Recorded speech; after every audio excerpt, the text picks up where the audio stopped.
We are going to call this meeting to order and determine if we have enough people for a quorum. Aaron Jennings. Here. Scott Finley. Here. Roger Edwards. Absent. Crystal Ayers. Absent. Shayla Herring. Here. Chairman, we have a quorum. All right, and we will do the pledge of allegiance. Ruff, you could lead us in the pledge. Pledge allegiance to the flag of the United States and to the republic stand one nation under God, indivisible, with liberty and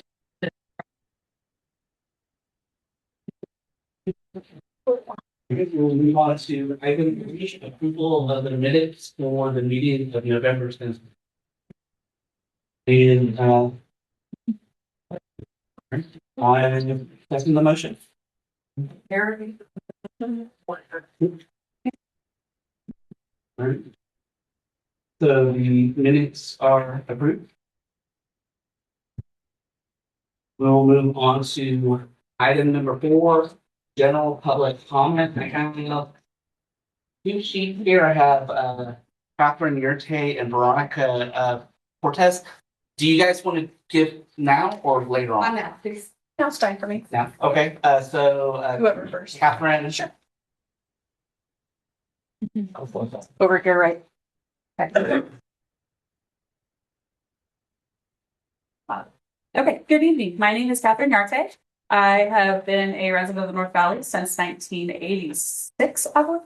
We moved here when I was 4. I am running for Washoe County Commissioner for District 5, and I hope to earn your trust and your vote. I am running because I feel that every voice needs to be heard and every community needs to be represented well. And it is important to me to make sure that we are addressing the issues that DQS faces. Things important to me are ensuring senior and disability resources are available at the county level. They're very limited at this time. And I would love to see that improved for caregivers, seniors, and those that have disabilities. Additionally, we're all very aware, given tonight's topic, the infrastructure issues that we're facing. And starting to hold the developers more accountable, I think, is one of the biggest steps that we can take, and giving them some buy-in to providing that infrastructure when we approve development. That's something I think they're seriously lacking right now. And really protecting our open spaces and rural way of life for those of us that are rural. It's a very diverse district. We have the largest district in the county geographically, and ensuring that everyone is able to live life the way that they wish and that they're happy to is the most important thing to me, that every voice is heard and every community is represented and knows that they matter. So, thank you. Thank you. Thanks. And now, Veronica.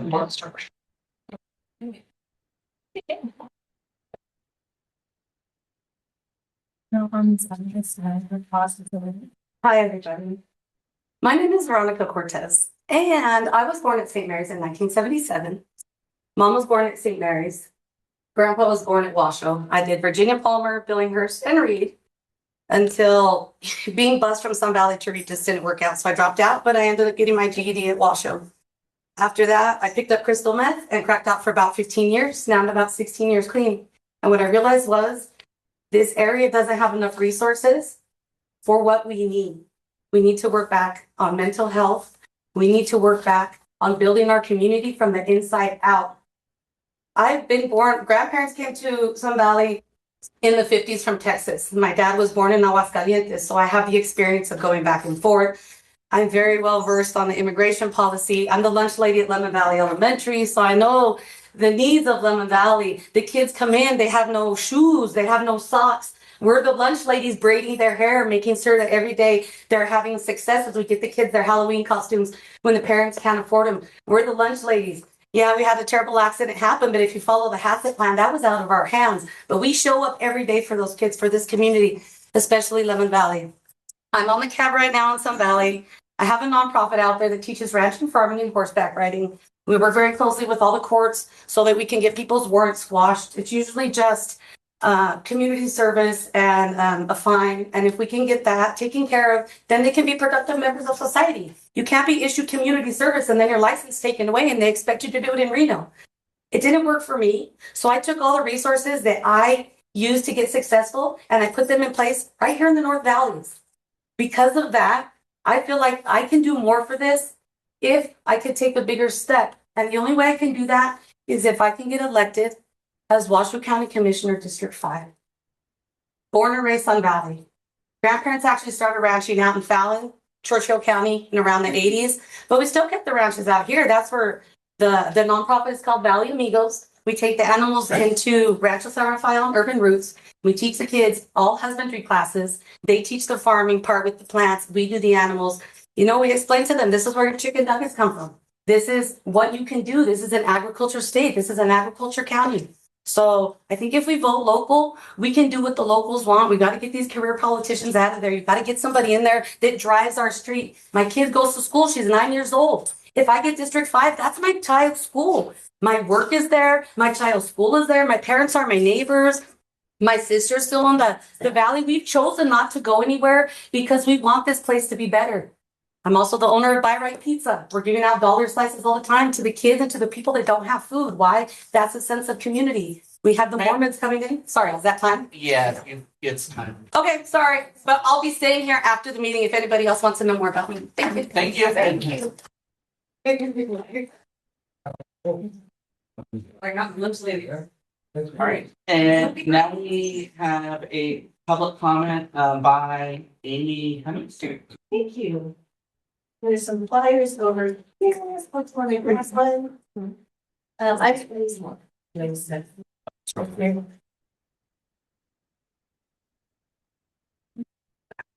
Thank you so much. My name is Amy Cummings, and I'm with a transportation planning firm that's helping the RTC, Regional Transportation Commission. And I want to let everyone know that there's a public meeting tomorrow night at Hug High School from 5 to 7, and it's for the Sun Valley and Panther Valley Neighborhood Network Plan.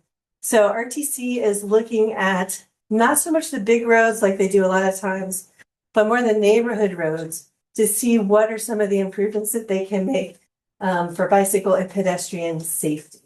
So it's also on the website, which is at rtcwashoe.com/neighborhood. So you can also go in there and find everything. But we'd love for you to come by Hug High School tomorrow. It's going to be in the cafeteria and talk to the project team and share your ideas for places that need to be improved and any ideas that you might have. And this map, and I'll put some more back there. It's Sun Valley and kind of this. It's not all of North Valleys, but it's going to go up here in Panther Valley. And RTC has divided the whole region into 12 districts. So they are going to make their way across the entire community. This is the third one that they're doing. So you can see all the more information on the RTC website. So thank you so much. Thank you. Thank you. Right. We have another public comment by Russ. Yep, Russ Earl.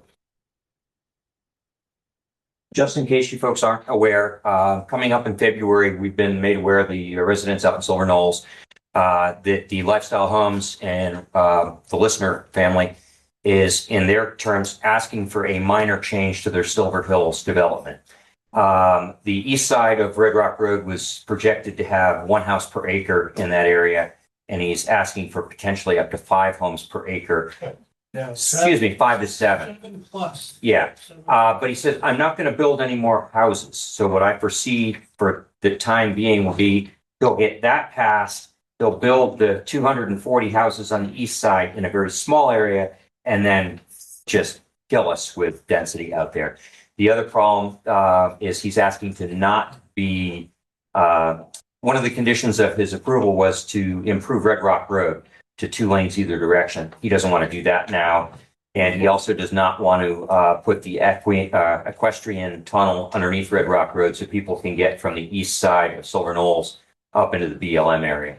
So these are in his words, minor changes, which are major changes to us, especially with NDOT's projected improvements only going as far as Stead Boulevard and projected, we had 1,872 homes going to be built out there on a 3 homes per acre basis average. But that could go far higher than that now. So we need the public to be there in February if this comes to fruition, if this comes up for a meeting, and bring the realistics. I don't think there's been a new traffic study.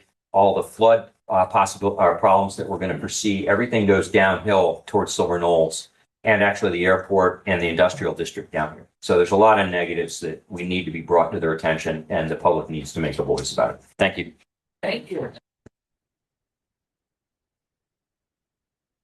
Seeing that there are no more public comments, we will move on to item number 5, CAB member commissioner announcements and comments. Commissioner Herman, is there anything? Do you guys have anything you want to say? I have one, especially since you bring it up, and I said, well, may I put on the Citizens Guild and tell them where to go for that? We just need one meeting place, because I tried to post in Cold Springs and for some reason I can't. And sometimes Red Rock. And it just seems like if we could get together on one forum where we can all talk and you can remind us of the meetings and we can tell them what's going on in our little burn. Would that work? I'm not sure what you're asking. What We post, we do a sea blast, anybody that subscribes to Washoe County. When we, for I think the about meetings, social media. but for the social media, yeah, we also post on to next door. That, Not everybody's on next door. yeah, that's, But contacting people is hard, and like something like this. that You we could start a new Facebook page, Citizens Against, excessive development in the North Valleys or something like that. I don't know. Alright, We'll okay. deal with that later. Okay. So, if you want to, and you can bring it up again later on the agenda. All right. Did you have anything you want to say? Oh, Merry Christmas, everyone. Yes, Merry Christmas. All right, we will move on to item number 6, public safety updates.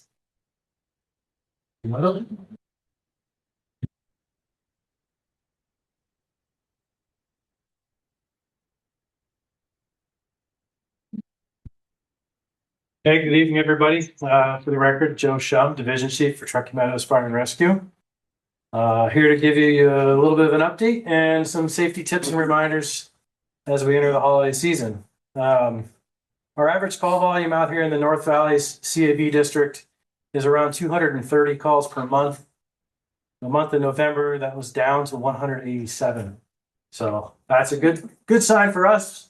We had 1 fire. 96 medical calls, 4 traffic accidents. That was down. The average there is 10 to 12 per month. So only having 4 traffic accidents out here was very nice. There were 3 hazardous materials incidents, which are typically gas leaks or odor of gas, propane, that sort of stuff. But nothing major has happened or come of those. We also had 76 good intent or false alarms, along with 7 public assists. So those are non-emergency things that were initially called in as emergencies, but we got there and discovered that maybe it wasn't such an emergency, but we still helped resolve whatever the problem may be. Sometimes it's a leaky pipe, or in the cold snaps that we have is a lot of landscaping pipes like to freeze, and it scares us a little bit and scares folks when we see water running down the street. So we go help with those. A couple of announcements. Open burning is in place for the winter. We're doing it a little bit different this year, as you've heard at previous meetings. Just please make sure you get a burn permit online at tmfpd.us. Go in there, you plug in all your information, has you read and sign some rules and regulations that we ask you to follow. But make sure if you're going to do open burning that you check every day. The burn line is updated by 8:30 every night. And then, it'll be ready for you at 6 o'clock, 5 o'clock in the morning the next day. We typically close it on predicted winds or wind events. And that's usually in front of some sort of moisture or even just cloud cover. So as you're looking at the weather, you can kind of plan that yourself as well. I'd like to talk real quick about chimney fires and the use of fireplaces. Two things with those. If you have wood burning stoves, please make sure you get your chimneys swept. Birds like to make nests in there in the summer, so do spiders. And that can actually cause a fire into your attic space or onto your roof. Or the creosote buildup can get your chimney too hot. And we do see an increase in chimney fires in the winter. With that, make sure you please dispose of your ashes properly. They need to be cold and out and not stored on a combustible surface. So you have a metal bucket or a pit that you can put them in, that you can stir them up with some water, cover them loosely, and let them cool off completely before they make their way to trash. And quite frankly, if you're burning clean wood, it makes really good fertilizer with all the nitrates and stuff for your gardens. So kind of nice if you can hold on to them for the spring. And then the last tip that we have for you is a reminder about slips and falls. We don't really think about it when the weather's decent or we haven't had a lot of snow like we haven't had. But it can come out of nowhere. We could get a little bit of that rain. Just make sure your walks are prepared. And young folks, get out there and shovel for the older folks. But be heads up, slips and falls also on the rise in the winter when we see the storms come. We are expecting one this weekend, so we'll see what comes of it. We might get shouted out, who knows? But you know, it is Northern Nevada. End of report. Any questions?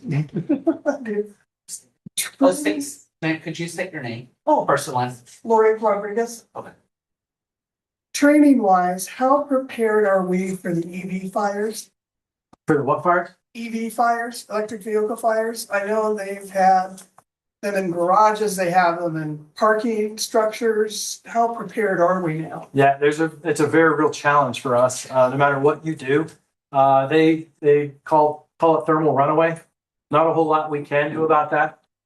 We are prepared with training that occurs and update training. There's special apps that we have on our phones that can actually tell us different techniques based on the make and model of the vehicle that work best.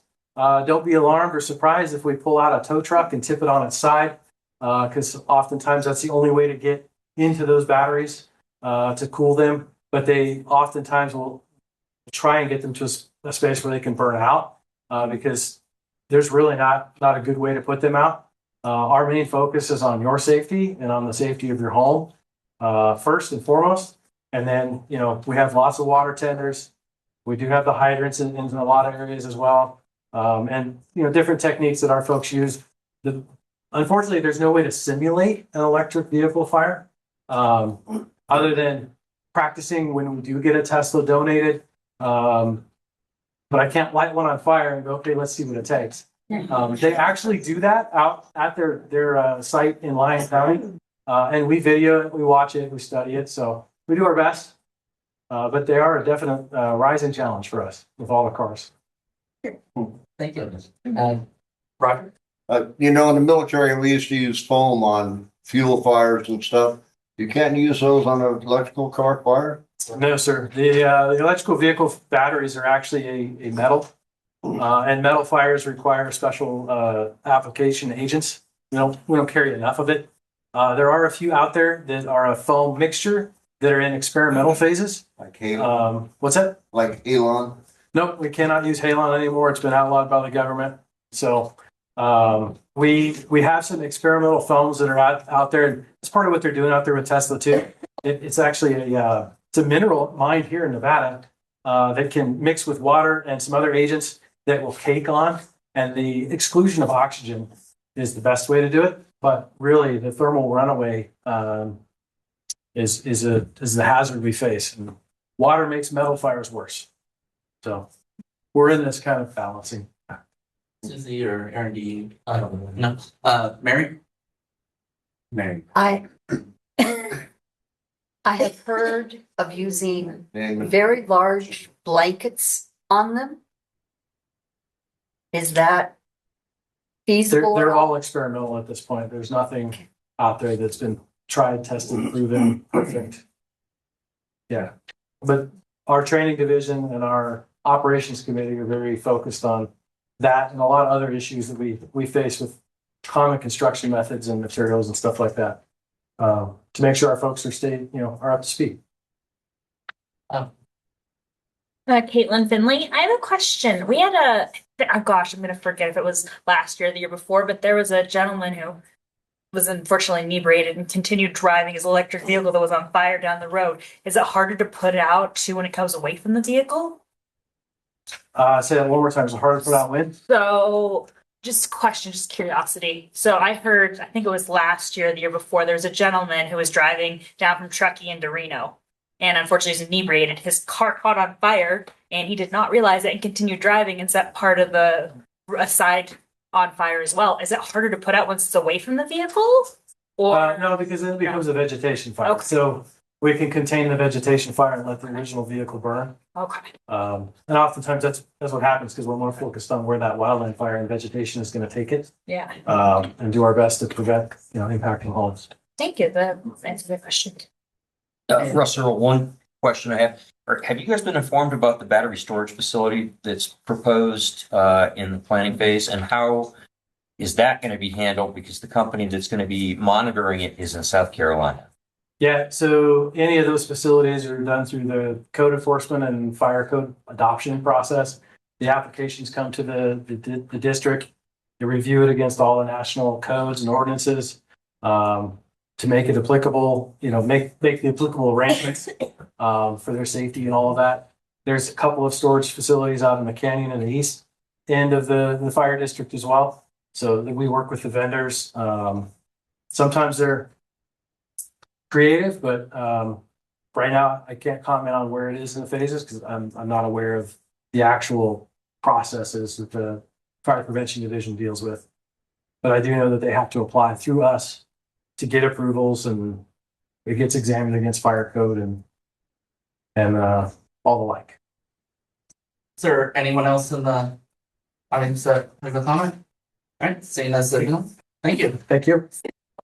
We'll move on to the Washoe County Sheriff's Office. And on here, online. Hello, it's Lieutenant Nick Tone. How's the sound today? Can you guys hear me? Can't hear. Can't hear him. He's trying to talk. Let's see, turn it up a little bit here. Put the mic closer. Any better? Can't hear him. We can kind of hear it from here. Yeah. All right, any better now? Definitely. That was a slight improvement. All right. All right, turn the mic up a little bit. Any better? Turn it all the way up. Yep, that's as loud as mine can go. I don't know about volume on your guys' side.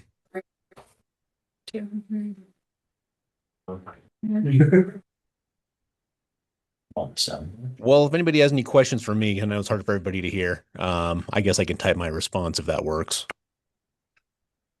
Does anyone have any questions? Yes, he said if anyone has questions, he'll type out his answers and you can just read them. Okay. Does anyone have questions for the sheriffs? Right, taking that as a no. Thank you, Matt. All right. We will move on now to the Nevada Department of Transportation. Item number 7.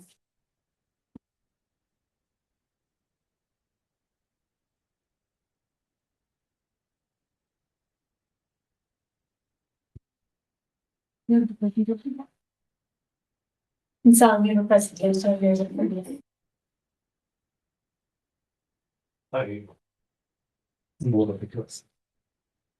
evening, everybody.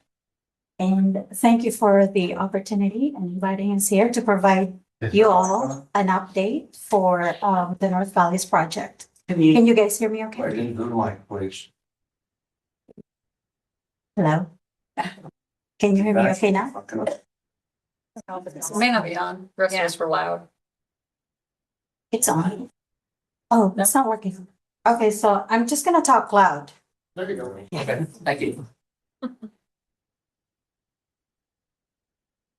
All right, again, good evening and thank you. It is our pleasure to provide you all an update for the North Valleys project. I'm here with Andy Lawrence, who is District 2 Assistant District Engineer, he will help me support to provide you answers for the current project that is being built right now. Can we go to the next slide, please? Two parts. All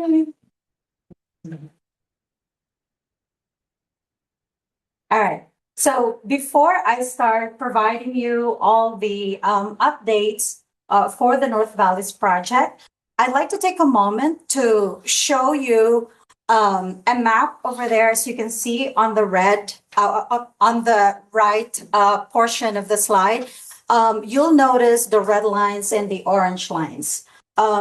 These lines represents the highways, the interstates, and also the state routes that the Nevada Department of Transportation are responsible for maintenance and operations. As you can see, we have the Interstate 80 from east to west, and we also have the Interstate I-580 and the US 395 starting from the Spaghetti Bowl all the way north. And then there's also the US 395A, which is the old I-580 highway that goes through the Pleasant Valley. And you'll also notice the orange lines that represents the state routes that NDOT maintains and within our jurisdictions for operations. You can see the Clear Acre Lane, the Sun Valley Boulevard over there, Montrose Highway, Geiger Grade, State Route 28, Pyramid Highway, the State Route 445, South Virginia Street. This is just a portion of the Virginia Street. We actually don't maintain the entire Virginia Street, so it's just the south portion. The McCarran Boulevard, State Route 659, that's that loop around the Reno and Sparks area. The North Virginia Street, that is north of McCarran. If you could see that connecting all the way through that 395. The Glendale Avenue, West 4th Street, this orange right here, and then the Kitski Lane. So these are just some of the examples of the state routes and highways that NDOT is responsible for maintenance within the North Reno area and the Sparks area. Next slide, please. So the next map that we are showing you is the limits of the North Valleys project. So as we know, the US 395 is the vital link, and it's a key link that connects the Reno and Sparks area to the North Valleys community, such as the Golden Valley, the Stead Boulevard, Lemon Valley, and onto the Cold Springs area. This corridor is also very essential. It's because it provides an essential link not only within the North Valleys region, but also to the northeastern California. Because of the continued growth that is happening within the community, especially in the North Valleys region, and that is leading this regionally significant project to address the capacity, the safety, and the efficiency needs within the North Valleys region. So as you see in the map, this project is phased into two. Phase 1A has already been completed. That is the construction of the car interchange bridge. And phase 1B, it starts from McCarran Interchange all the way to Golden Valley Interchange. And this is the one that is under construction right now. And phase 2 will start from the Golden Valley Interchange and it will end at Stead Interchange. Next slide, please. So now let's talk about the current phase that is under construction, which is the North Valleys Phase 1B. Slide, please. So if you could see the cross section over there that has the cars, I'd like to talk about the one of the major improvements that we're doing for this particular phase. As you see, we are adding general purpose lane on the southbound side of the highway, and that's to create 3 general purpose lanes on each direction. We're also adding additional lane in each direction on both sides of the highway that we call it the auxiliary lane. And those are going to be constructed in between interchanges from McCarran Boulevard to Golden Valley Road. Another improvement that we're adding with the project is we are building the braided or crossover ramp at the Golden Valley Road at the northbound exit. Braided, it's because if you think about the braided hair, while the traffic from the 395 highway is exiting to the Golden Valley interchange, it actually goes down, while the traffic that's going into the 395 is going on the upper side, which is using that bridge. We're also adding new sound walls on areas that qualified, to have those sound protections that are nearby the houses close to the highway. And we're also repaving the highway, the entire limits of the project to extend the life of the pavement. Next slide, please.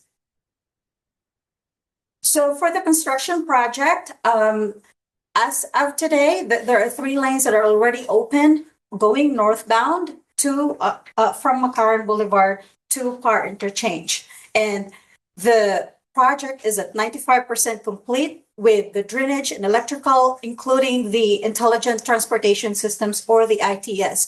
We are 80% complete on the concrete paving, and we have already,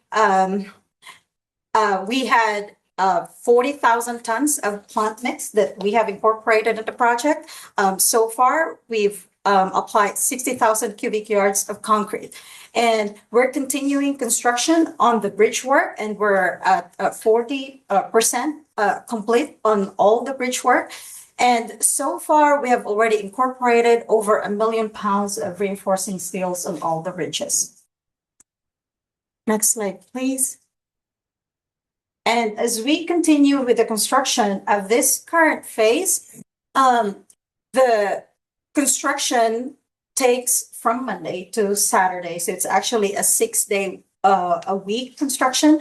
And that's the reason why you'll see a constant, you would never, you'll always notice all the drums and the cones everywhere within the project limits.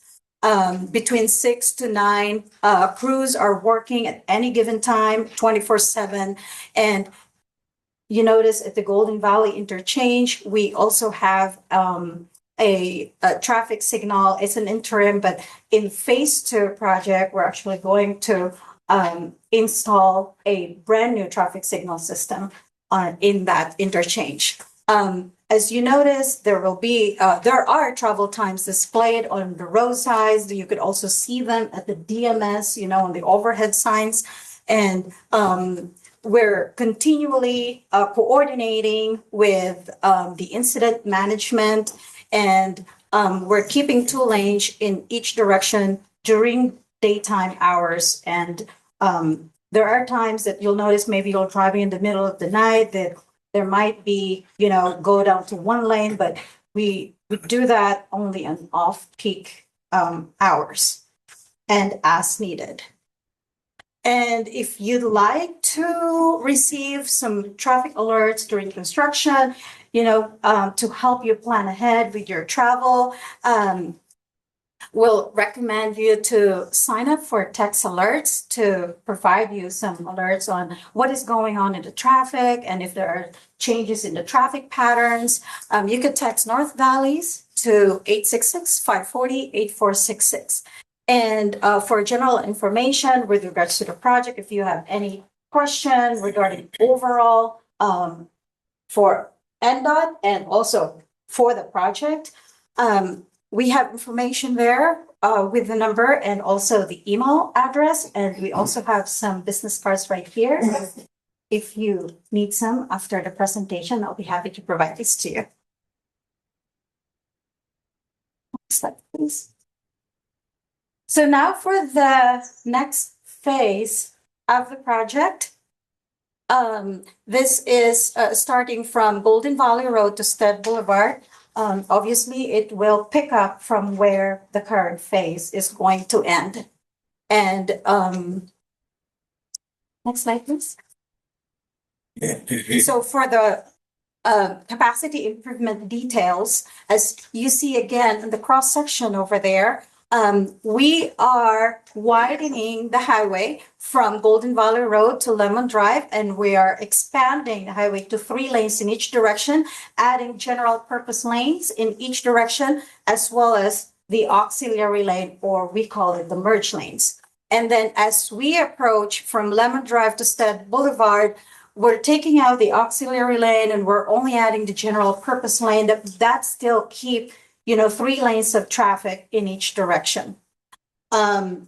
Another capacity improvements that we're adding on this phase is that we are also widening the Golden Valley Road interchange, and this is to accommodate the ADA multimodal. We're adding bike lanes and new sidewalks, and we're also adding capacity on the Golden Valley Road itself, adding another turn lanes that's going to southbound. I'm not sure, if you guys are familiar with the Golden Valley Road itself. Yes, I see a lot of nodding. I know you guys are local here. So right now there's only one lane, one left turn lane that's going southbound. We're adding one more lane to that. And that will, add more capacity and be able to accommodate the traffic needs that's going southbound to I-580.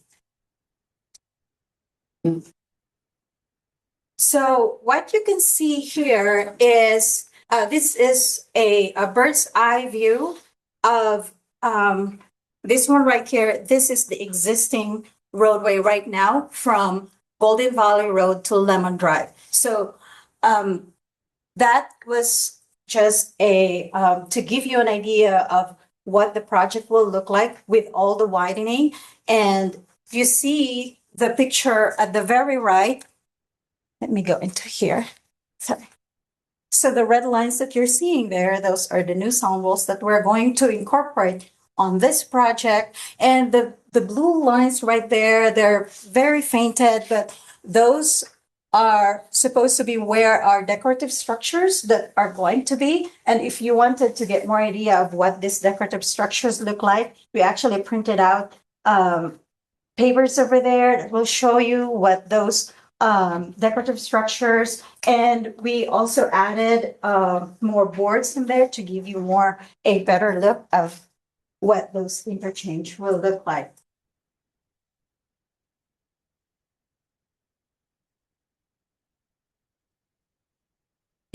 So other improvements that we're incorporating in the project, we're rehabilitating the existing roadway from Golden Valley Road to Stead Boulevard, including the Golden Valley interchange.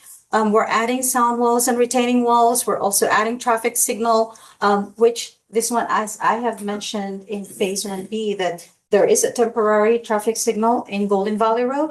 That one we will replace with a brand new traffic signal systems. We're also adding intelligent transportation systems all throughout the project. We're upgrading the lightings all throughout the project, including at the interchanges. And we're upgrading the drainage and stormwater within the project area. And as I have mentioned, we're also incorporating landscape and aesthetics in the project. And regarding landscape aesthetics, we actually are using it was originally developed in 2018, and we're continually using it all throughout the phases of the project, from phase 1A, phase 1B up to phase 2. And the theme of this is the nature, discovery, innovation, and invention theme, which was taken out from the North Valleys region. So you will notice it in those boards, why do we have flowers in there? And then you'll actually realize that those, came from why Golden Valley is called Golden Valley. And so that's why we're incorporating those structures in each of those interchange. And then in the Lemon interchange, we're also incorporating the birds in there that are taken from the Swan Lake nature study area. So we're incorporating all those in the project. So regarding the schedule, phase 1B, generally the current project right now that is being constructed, it's doing really well and it's on track, on schedule. Phase 2, currently, it's already been advertised and we're just waiting for the bids. And as soon as the phase 1B is completed, we'll start on phase 2 right away.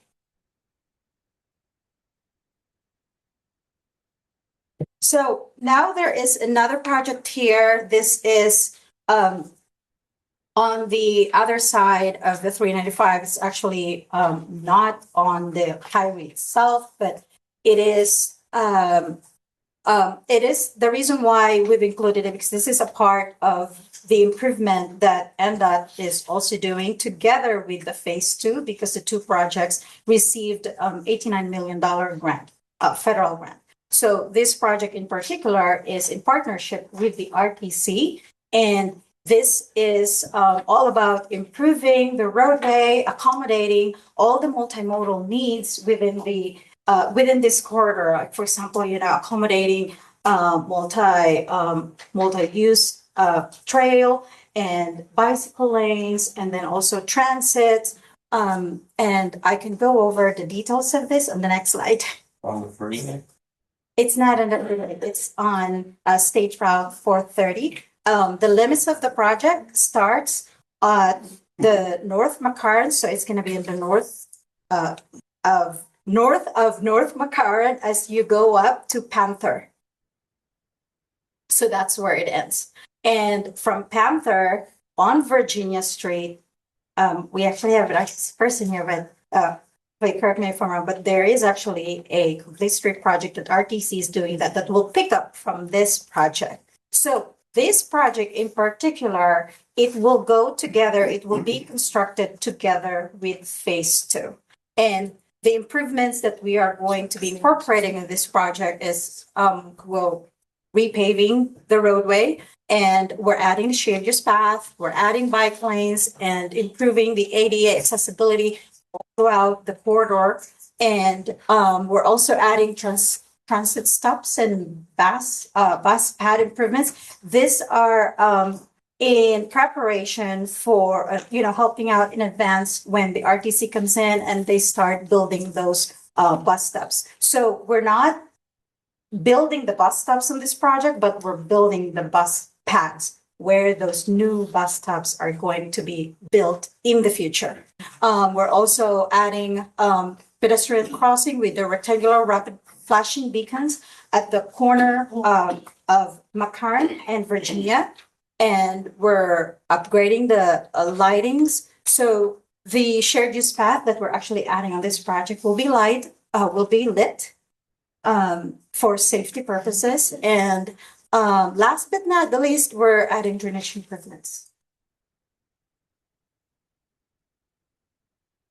And that's all for the update. I'm happy to take questions. Does anyone on the board have a question they want to ask? I have one question. So when you're talking about doing this North Virginia update at the same time as phase 2, are you just making it so we cannot get out from up here? Oh, no, not necessarily, because the location of this project is the location of this project. Can we go to the slide that has the map of the state routes, and I can pinpoint where this project exactly is? I know, it's on the way to town. Yeah. It's the other option. Yeah. But so you're actually, are you gonna be shutting down, reducing lanes on both phase 2 and Virginia? At the exact same time? No. So let me go to the map first.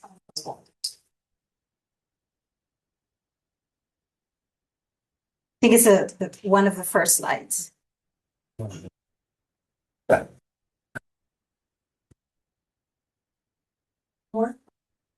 Yes, please, one more. Okay, right here.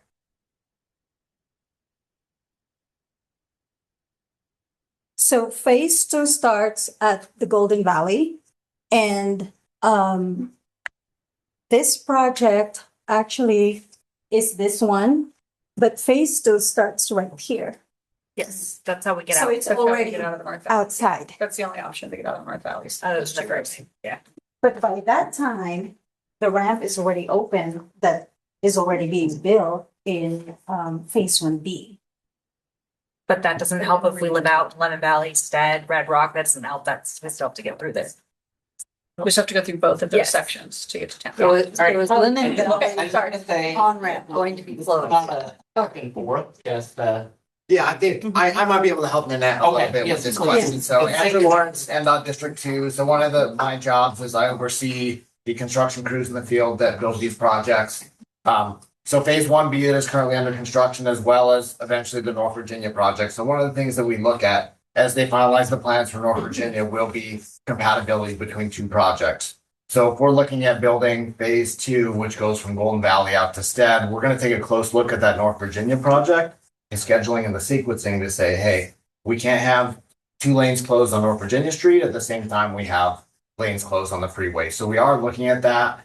I certainly understand that we see there are not very many alternate routes, right? So when we have an incident on the freeway right now on this project, North Virginia turns into a parking lot. So we're trying to look at those things and figure out what can we do to mitigate this through hours of work, how we sequence it, things like that. Golden Valley Drive thank from you. Sun Valley We're comes out to the freeway. When there's any kind of other stuff going on. Sure. Well, it's just 2 lanes. Does anybody else on the board, okay, so. I do. Communication is vital for us out here, so when you're looking at that, will you contact all of us so that we can inform our neighbors and everything, so that you stay in touch with all of us? Yeah, 100% agree. Feedback and good communication are the biggest things that help us. I'm a resident of Sparks, so I don't come out here every day, but we do have employees that do. So all the feedback we gather from hearing what's working well and what's not working well certainly helps us figure out what the best way we can do it is going to be. All right. I got a question, buddy. Roger? Yeah, one more. Hold on. Now you talked about the temporary light on Golden Valley on and off the freeway. Right now, the northbound turn signal, is that not coordinated by Reno or who coordinates the light itself? So that temporary signal at Golden Valley is actually maintained by the contractor. However, we work with City of Reno to actually do the signal timing and operations. So who do I call? So you would put that through info at DOT if there's having issues through our help desk, and that will eventually make its way to us. And we will work with the contractor in the City of Reno to make any corrections or adjustments. Thank you. And Earl, did you wanna? Earl's Temple, 55 Ramsey Way. I live at the top of Lemon Drive. You guys are, this is crazy. I used to do road construction. I retired 5 years ago. Been part of Pyramid Highway, been part of Beatty, east and west, clearing over the California line, been up through this area, part of the corridor in North Virginia. You folks have no clue of the impacts you have caused already by tearing down the pathway through the side streets. We don't have side streets out here. Once you get past Golden Valley, sir, it is free for all. Then once you get to Stead, because they have chosen to have so many commercial buildings out there, and now new housing as well, impact the traffic. Just the other day, I had an appointment to get down the hill after plenty of time. One crash caused another one going south. By the time it was all said and done, Lemon Valley traffic that has nowhere to go, period, end of story. Because you can't get to North Virginia. Is there any wisdom when you guys try to copy Moana Lane here in North Valleys at Lemon Drive? Your wisdom did not follow through as Moana. I was part of that structure as well. I'm not speaking on my butt. I lived here for 25 years, man. if I was to say what I really want to say, I go to jail. I mean, it's that serious. Oh, thank you. Is there any question that you have for them though? No, I just want to say Okay, it's bullshit. All right, and Tammy? Tammy hold still. I have a question. On phase 1B, you talk about the braid for the Golden Valley exit. But then you show on phase 1B that there's no Golden Valley exit when you're heading north. So is there or is there not, when you are heading north, going to be an exit at Golden Valley? There will be an exit at Golden Valley. When you're heading north? Yes. Thank you. I know that, Councilwoman Ebert and I have been fighting very hard for that. So I'm glad to hear that we are keeping that exit. I think we The Golden Valley. You're talking about Golden Valley, right? She's talking about the braided, the North Virginia on will not exit at Golden Valley. Yeah. So you're talking about from North Virginia, if you wanted. If we are on the freeway No, heading north, Yeah, we can get off, yes, we can get off on Golden Valley. correct, yes. Okay, You actually go down, the ramp actually goes down, and then the on-ramp actually goes up. okay, So if you are, let's just say you're coming from, I-580, Medwood Mall, you're going northbound, you wanna get off at Golden Valley, yes, there will be a Golden Valley northbound exit. okay. So the only thing you can't do though is if you are on Old 395 and you want to go to Golden Valley, you have to go the back way to get to Golden Valley. You cannot stay on the ramp and get off like they used to do. Yes, Okay. yes. Alright, and Russ? Yeah, good evening. This pertains to phase 2 and funding. We're under the Infrastructure Act, under the Biden administration, about 40% of the funding for all this project was coming from that. Under the current administration, they canceled the Infrastructure Act and used clawback to take the money back from the states. Does NDOT and the state of Nevada actually have funding now for phase 2 of this project? Yes. Pedro Rodriguez, NDOT Project Management. I've been here before. You guys probably don't remember me. The short answer to your question is yes, we have the funding for phase 2. The funding was secured by the grant that was mentioned by Nanette with the South Virginia project as well, all secured before anything happened in the clawback. So phase 2 has the funds. Phase 1B has the funds. Phase 1B is on schedule. Phase 1B is going to be done soon and open to the public. So all the movement, the 3 lanes plus the additional 4th lane, the auxiliary will all be open south of Golden. It's going to be large. From there north, you'll have the phase 2 that will begin. From there north will be on the freeway. From there south will be the Virginia. And as Andy mentioned, there'll be some coordination in this. We want to make this as least complicated and the least impactful to the public. We understand that construction is difficult. We do. No one likes to sit in traffic. But when it's all said and done, you guys are gonna have what feels like 4 lanes in each direction. And you have it because we saw this more than a decade ago and needed to start more than a decade ago. If we hadn't started back then, we would still be waiting for those lanes you need now, trying to catch up to the development you mentioned earlier. But you didn't widen the bridges. Are you gonna have Which bridges are you referring to, sir? northbound 395? They actually both ways. Park Boulevard, you just redid the whole and you didn't put an extra lanes underneath it. Thank you for asking that. Actually, so you can see how far we actually think ahead. Park Bridge's reconstruction was probably due because of its failure and we couldn't wait. So that's why we had phase 1A go early. In addition to what's going on with phase 1A right now, that bridge reconstruction was actually designed and modified to actually be made bigger if necessary because of this pyramid connector project that's supposed to be coming in within, 40 years or something like that. So it's expandable. It's future compatible. What is going to be put there in Par Bridge is what's necessary for the time being, accounting for the traffic that we're doing with this road. Could I get your name and title? People Sure. couldn't hear it again. I couldn't hear. Pedro Rodriguez, And what is your title? Assistant Chief of Project Management for the DOT. Thank you. And, ma'am, what is it? Easy question for you, Nanette. The, State your name. Lori Rodriguez. Hi, guys. The dual left-hand turn onto the southbound 395, is that going to be metered? No.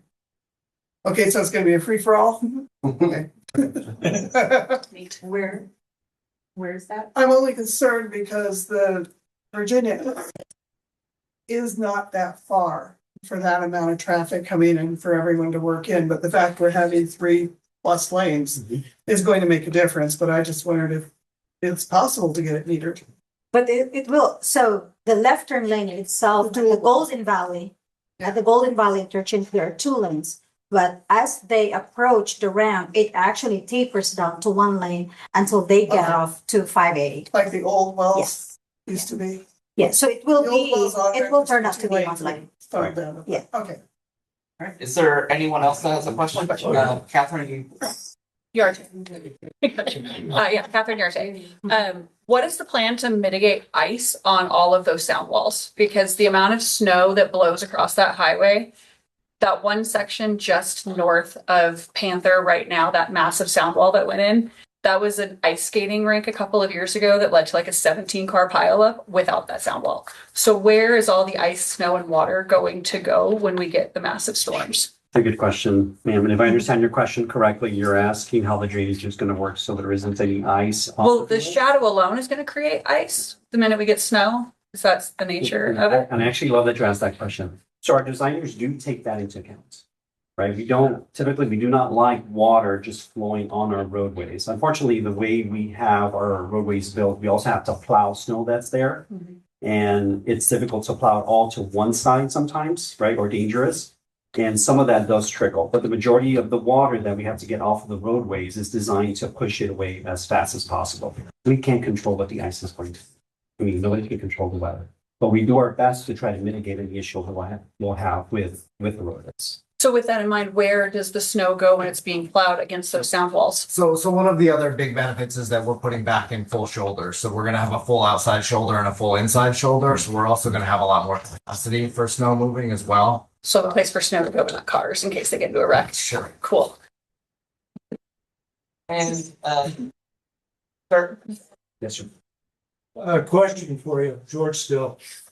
I've basically heard you're going to get 395 basically handling 50% more traffic. Would that be correct? I'm not sure where that percentage came from. I just made it up. 2 lanes to 4 lanes. We're going to be able to address more capacity with the improvements that are coming. Yes. Okay. The secondary streets that you have, you're putting all this new throughput against. What is being done on those? How are you guys working with the city of Reno, Washoe County, to be able to accommodate all this throughput that you're going to create? Because it's a mess right now. That is very true. Thank you. That's a great question. So as Lynette mentioned earlier, right, we own the orange and we own the reds, we maintain those. But even with just us maintaining the oranges and the reds, we still have to be in communication with City of Sparks, with City of Reno. And in particular, those agencies have combined to put together a Regional Transportation Commission, which is the RTC. We coordinate with them a lot. So we communicate back and forth in regards to what improvements we're doing, as well as coordinate with what improvements they're doing. But we don't have any what type of a network they're going to build or what additional roadways they're going to put in and everything.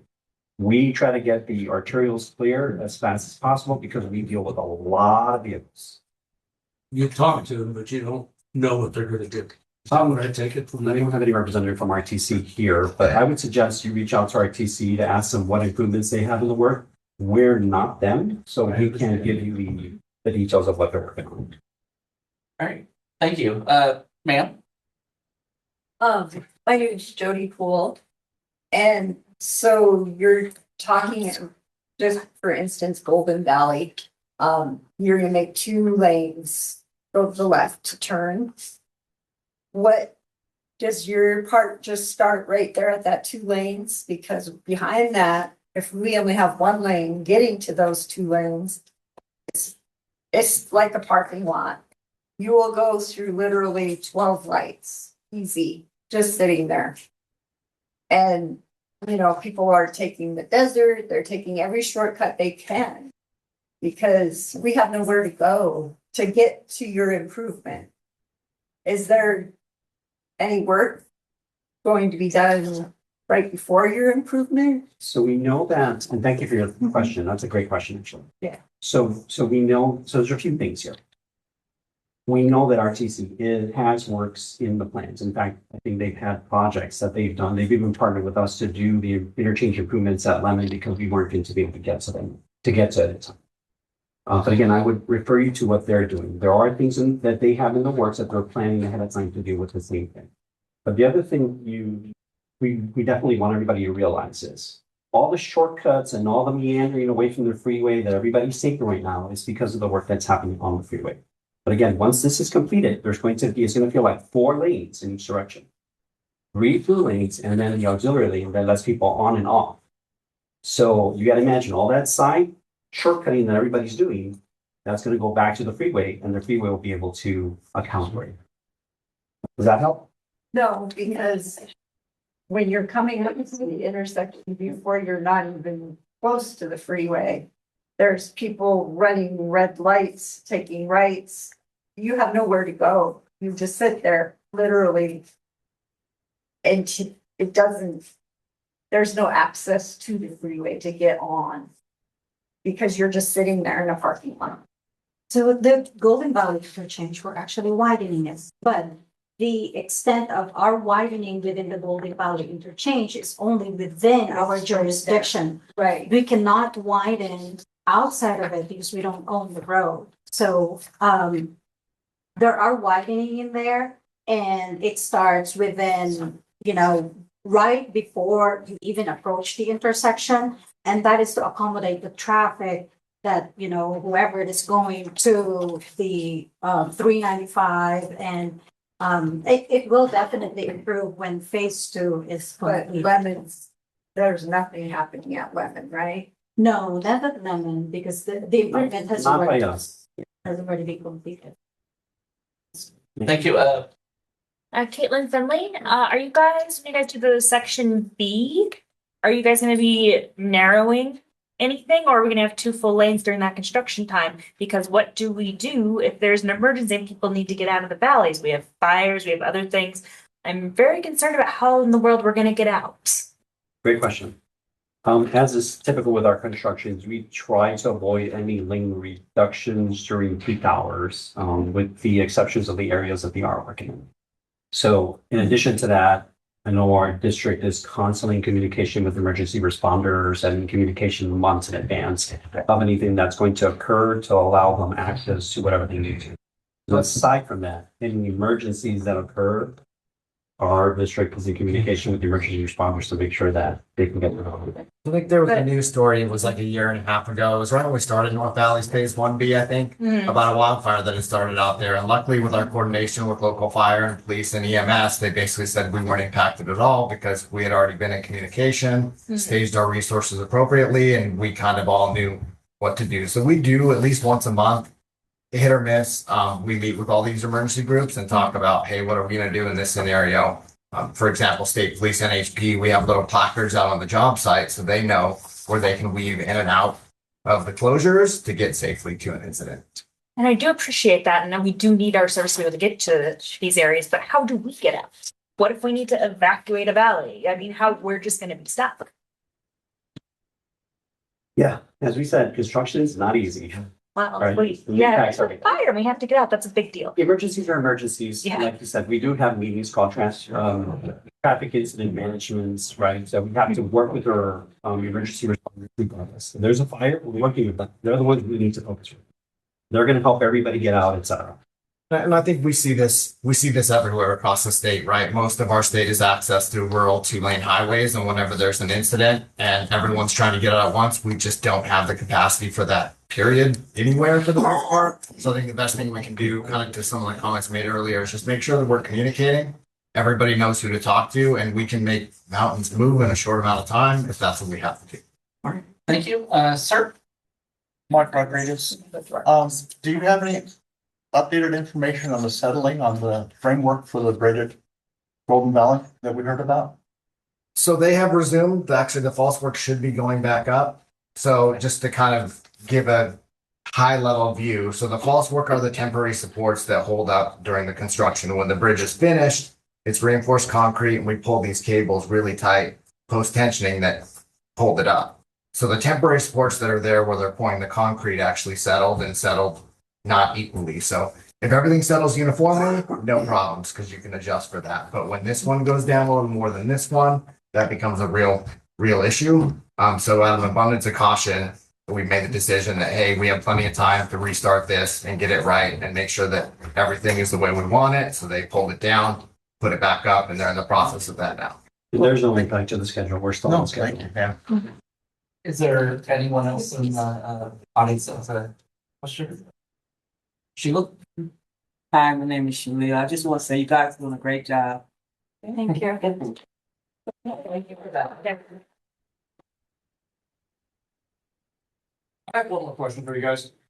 When you guys paid out contracts for improvements, do you ever open it up to out-of-state companies or is it always CUNY? It's an open bidding process. So as long as you're a pre-qualified contractor, you can bid our projects. Okay. Reason why I was asking. We do have requirements that they have to be licensed here in Nevada and et cetera, other regulations. So Gotcha. I used to live in Washington State and they did a big elevated train from the airport down to downtown Seattle. And it was controversial because it went to a company out of Colorado.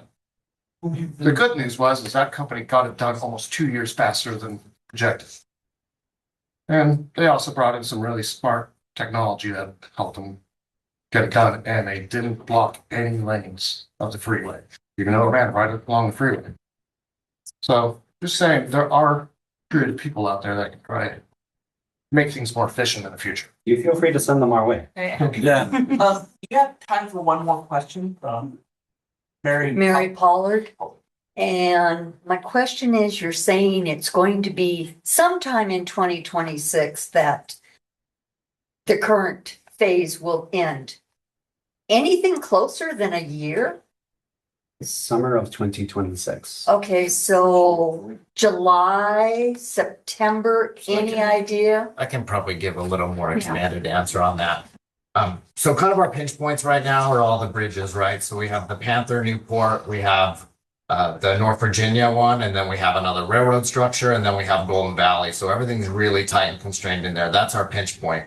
If this weather holds the way it has been now with temperatures in the 50s and sunny skies, we are concrete paving and keeping going. So we're hoping everything north of that, south of that Panther Newport structure, we're going to be at like 99% complete at some point this winter, unless we get hit with some big snowstorms, which is going to feel really nice because once you get past that, it's going to be smooth sailing. South of it or north of it? South of it. Sorry, apologies. So south of that Panther Newport overpass, we're going to be pretty close to complete if the weather holds by this winter at some point. Everything north of that point, we're going to flop traffic. So right now, cars are running on the center kind of those structures, and we're doing our inside widening on the bridges in both directions, north and south. So here in the next 3 to 4 weeks, again, if weather cooperates, we're actually going to switch traffic. We're going to push traffic all the way to the inside and complete the outside widenings. So weather is going to play a little bit of factor depending on how things go, but I would say things are going to be looking a lot better if we have an average winter here early spring 2026. And then we're going to have the striping, the final signs, and all that stuff to do in the summer. That's kind of my prediction depending on how things go. Thank you. There's a gentleman in the back. Brendan Rasmussen.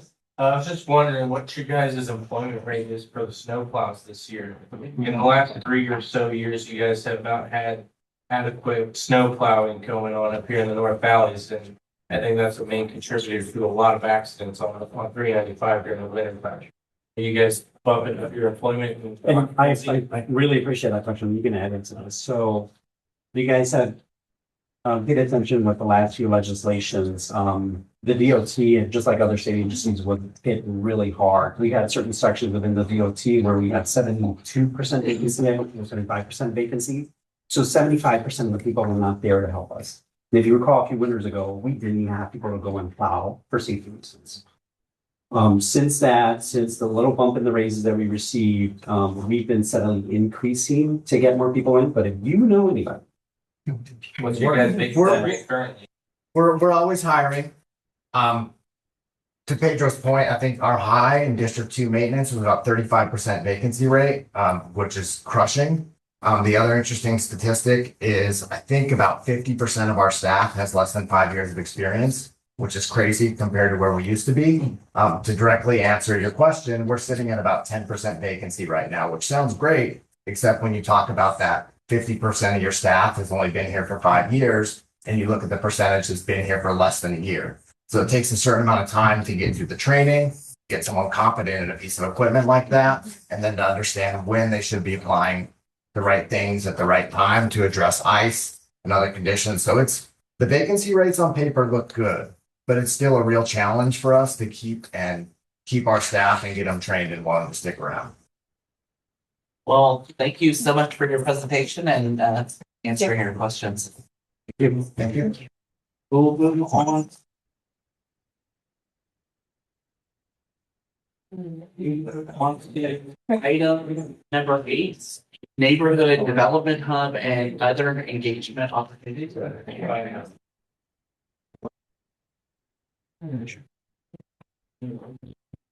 Yeah, the UC office, UC office either. A lot of our discussion. Using the office, a lot of guys that are working and all that. So that.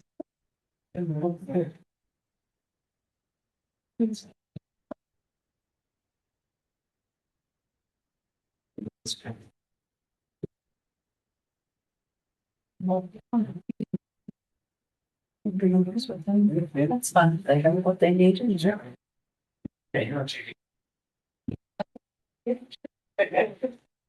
Hello. There's someone we can invite from the city to address some of the question. Or if you guys, You guys go get to the development there. And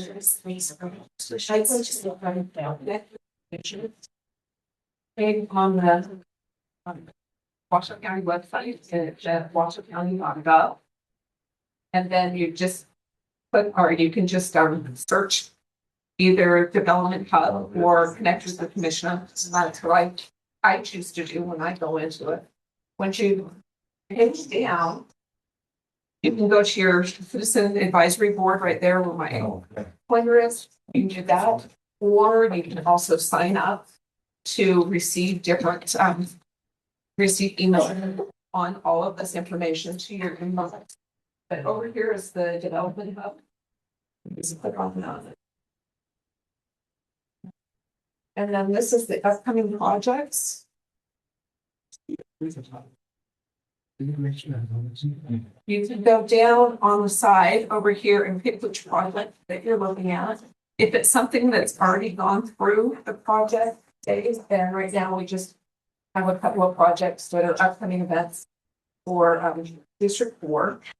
But you can always go to this Washoe County application.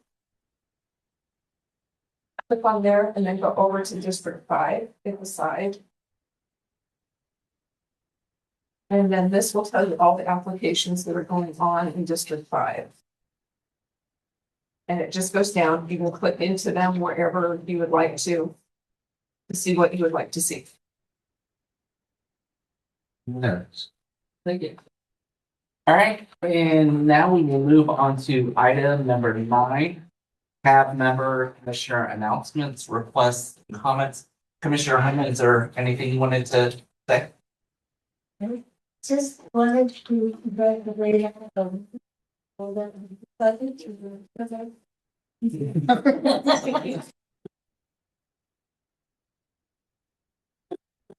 All right, and did any of you have anything you want to say? All right, We'll, yes, we will move on to item number 10, general public comment.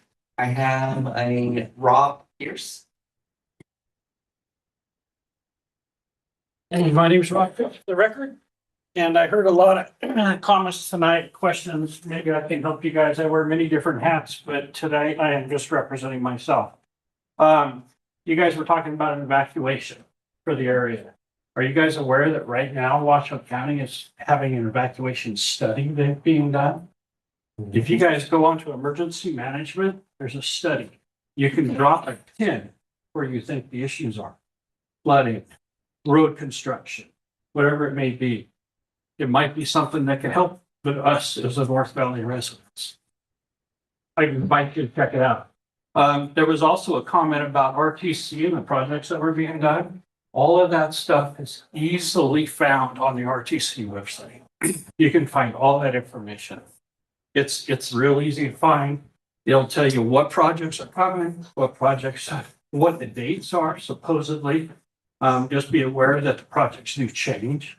For one, like Russ was saying, there's a Silver Hills development, and I have to remain neutral on this, but at one time they said that they were going to expand Red Rock Road to 4 lanes for 2 RZAs that came through. And then they went back to the 2050 RTP, which is the road construction guidelines for the freeway and all that. They moved the timeline back to 2050. So if you do see something on the RTC website that says a certain date, kind of question it. It may change.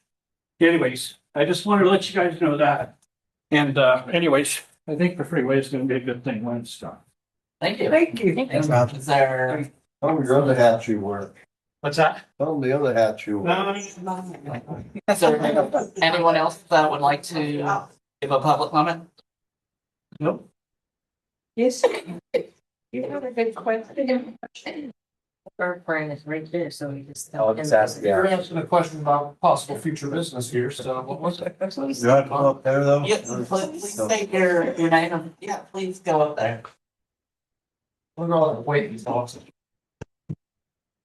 Mark Sutton. I was just curious with some of the questions that were asked with Golden Valley and access to the freeways. It's gonna be great when the freeway is nice and wide, but if you can't get to it, doesn't really matter. Is there anybody we can call up here to the next meeting from the city to discuss that part? Maybe. Yeah. Like RCT. The problem is they like to say it's his problem. The first thing you're gonna say is NDOT. Thank you for that comment. Right, I have a public comment I would like to say also. So if you are on Facebook or whatever, there is a page, Citizens Guild of the North Valleys, and you can follow that and you'll get updates and reminders for when the meetings are happening at this cab. Let's see. And also, we have Christmas coming up, so I would like to wish everyone a Merry Christmas and, be safe. Don't drink too much. Enjoy the good food and cooking that will be going on. And, Please go to that page and put in your ideas for what you want for the next meetings and blast away in there, put your comments in there and we can have discussions. What's it called again? it is called Citizens Guild of the North Valleys. There's many things in there. I think that, So, we're talking about snow. with that said, we will move on to number 11, adjournment. Does anyone want to make a Move to adjourn. Thank you very much, everyone. Thank you.